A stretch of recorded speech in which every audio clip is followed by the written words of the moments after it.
Méditons avec le pasteur Ertis.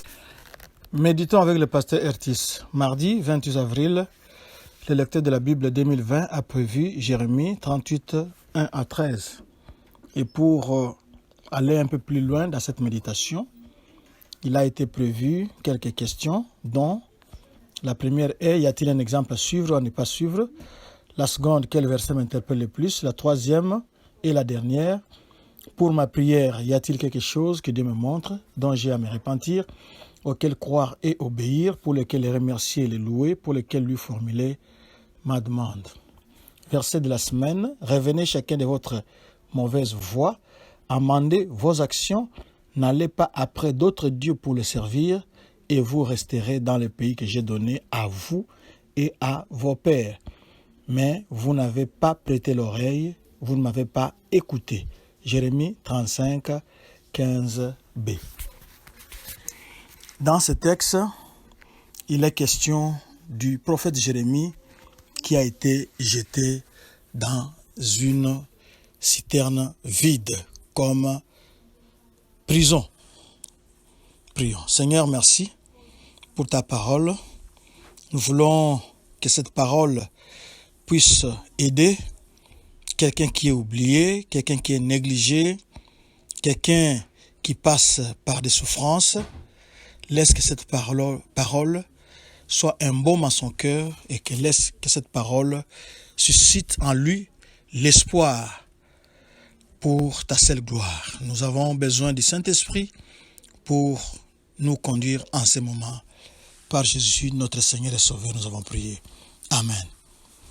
Recevez nos salutations fraternelles en Christ. Que Dieu vous bénisse. Nous allons commencer notre méditation avec le verset 2 et 3. Au verset 2 et au verset 3, il est dit ceci: ainsi parle l'Éternel, celui qui restera dans cette ville mourra par l'épée, par la famine ou par la peste.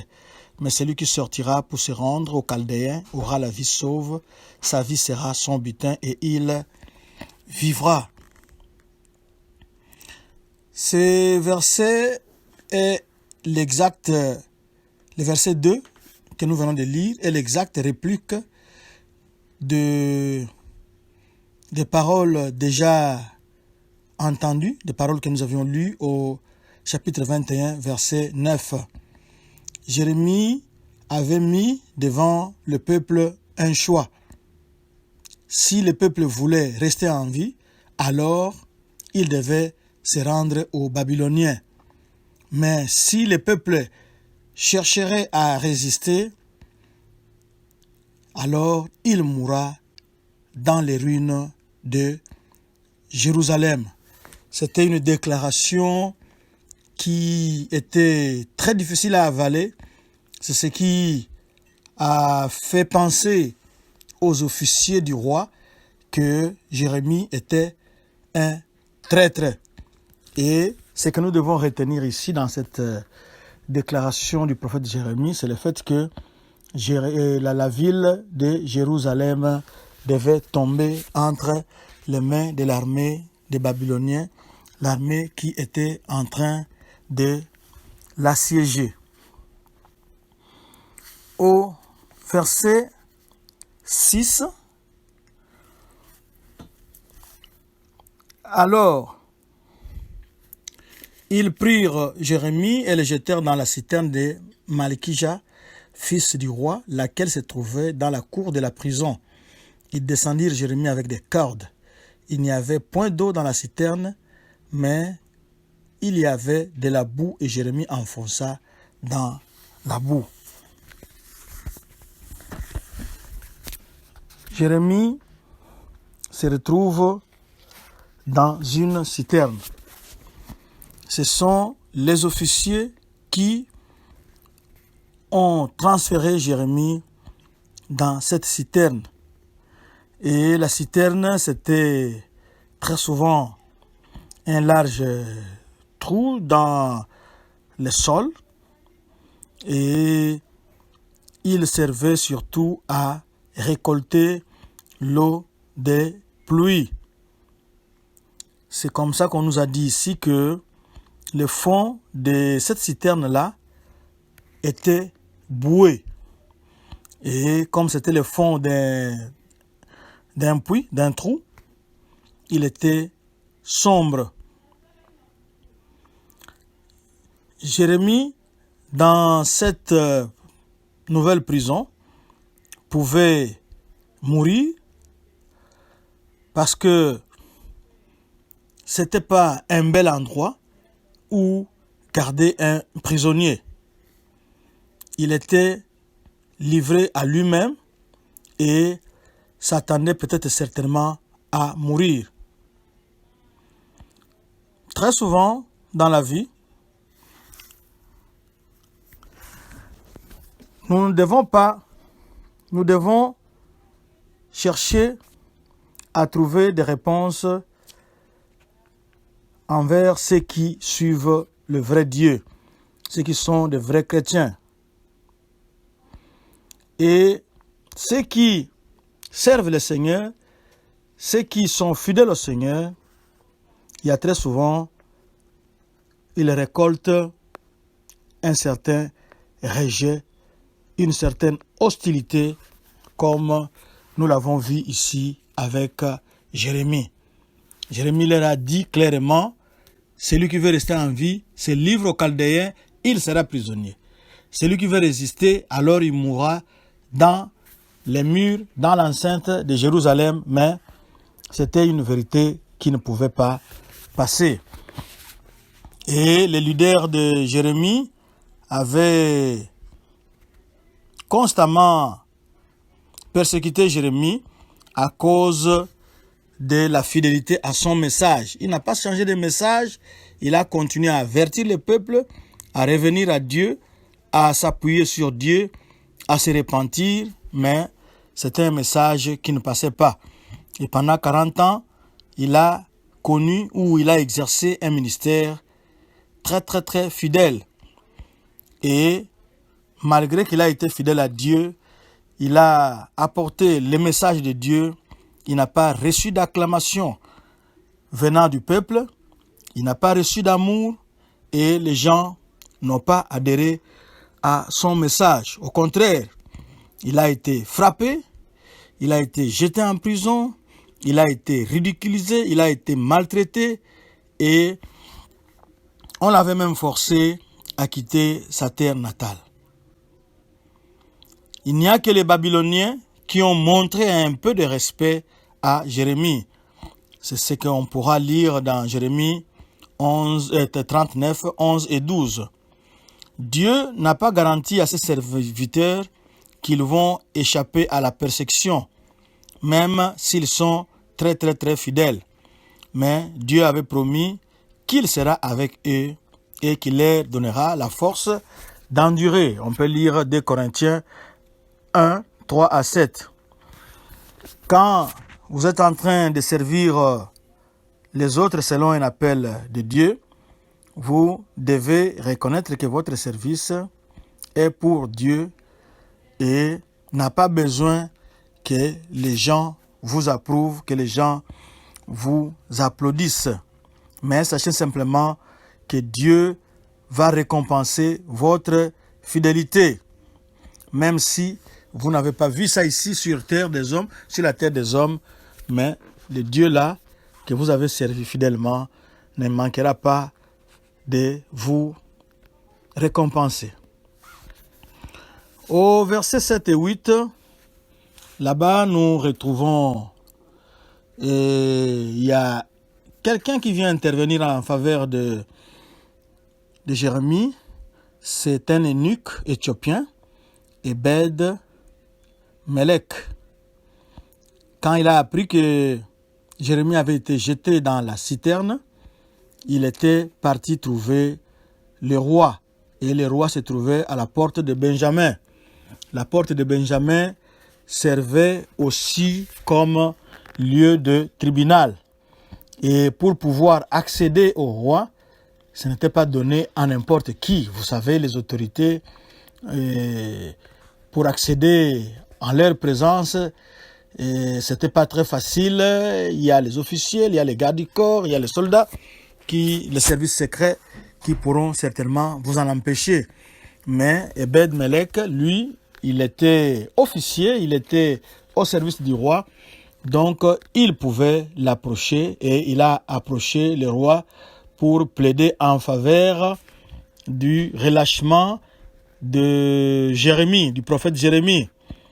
Et il a demandé à ce que cette injustice-là, qui semblait tomber sur Jérémie, puisse être corrigée, puisse être réparée.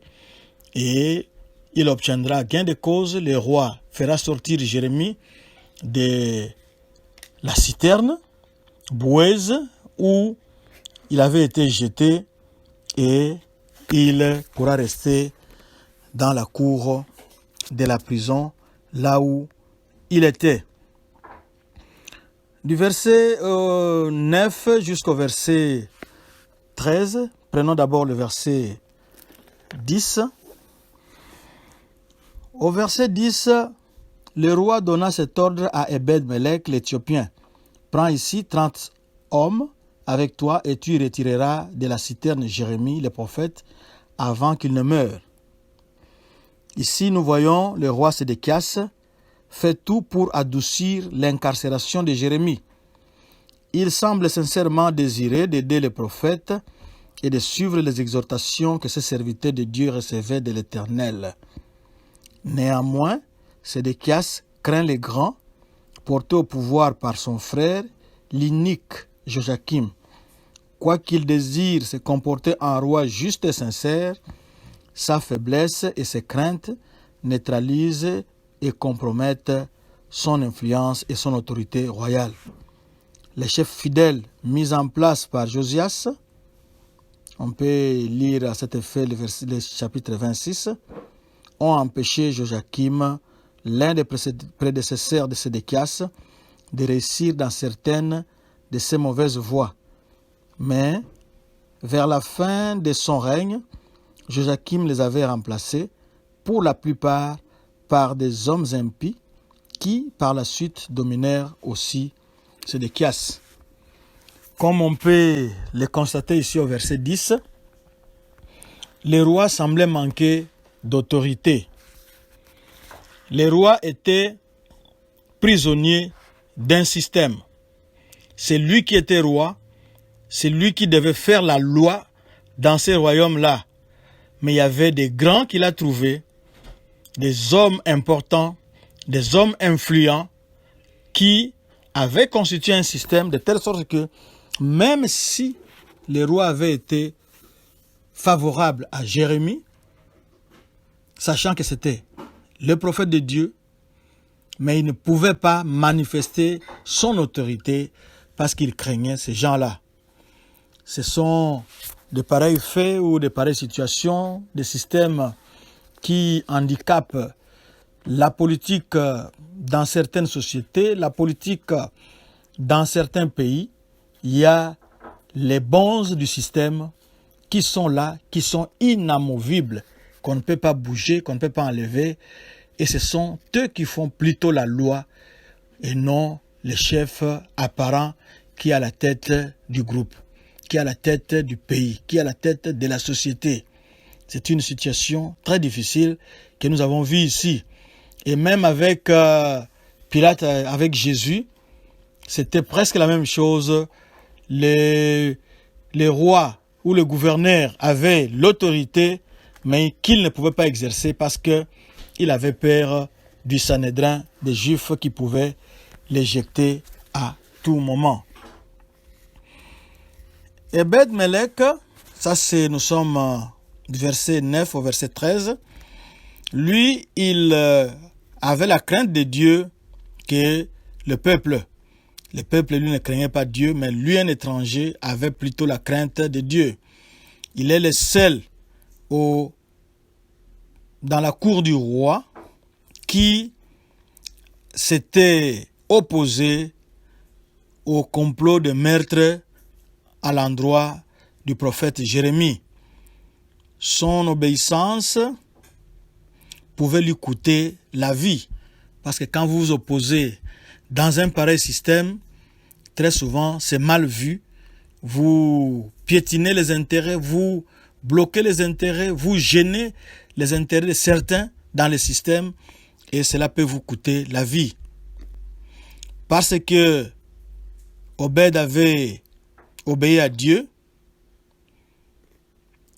malgré cela, il a été le seul parmi ceux qui avaient eu la vie sauve dans Jérusalem. C'est ce que nous pourrons lire dans Jérémie 39, 15 à 18. Vous pouvez soit être avec la populace, la foule, ou bien vous pouvez prendre le parti de Dieu et parler pour lui. Il peut y avoir quelqu'un qui est traité de façon injuste. Alors, faites cet effort-là en tant qu'enfant de Dieu de pouvoir atteindre cette personne, lui parler de l'amour de Dieu. Peut-être que vous serez les seuls à le faire pour lui. Mais sachez aussi que si vous êtes peut-être maltraité, vous êtes traité injustement, vous pouvez aussi être sûr que Dieu enverra quelqu'un comme un Ebed-Melech sur votre voie pour adoucir votre peine. Jérémie était dans une prison sombre. Il semblait être abandonné, mais il n'était pas seul. Son Dieu était au contrôle.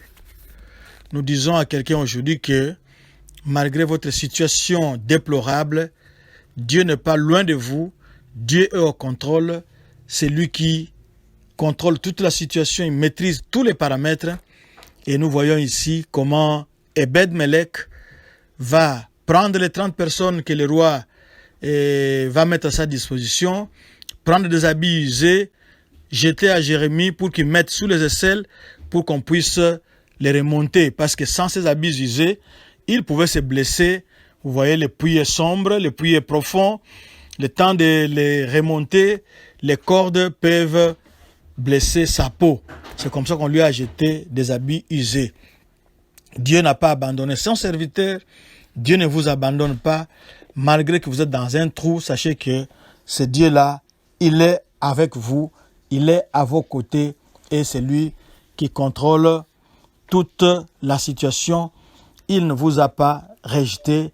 Il est avec vous et c'est comme ça que vous pouvez lui faire confiance parce que c'est lui qui vous a envoyé et c'est lui qui a le dernier mot sur votre vie. Nous sommes presque à la fin, mais nous voulons terminer par cette note pour nous dire que les gens comme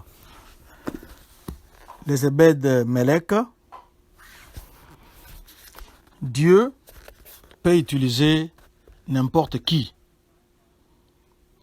Dieu est le Dieu qui contrôle toute la situation et toute votre vie est entre ses mains et il peut vous tirer de là comme il est en train de tirer Jérémie de la citerne.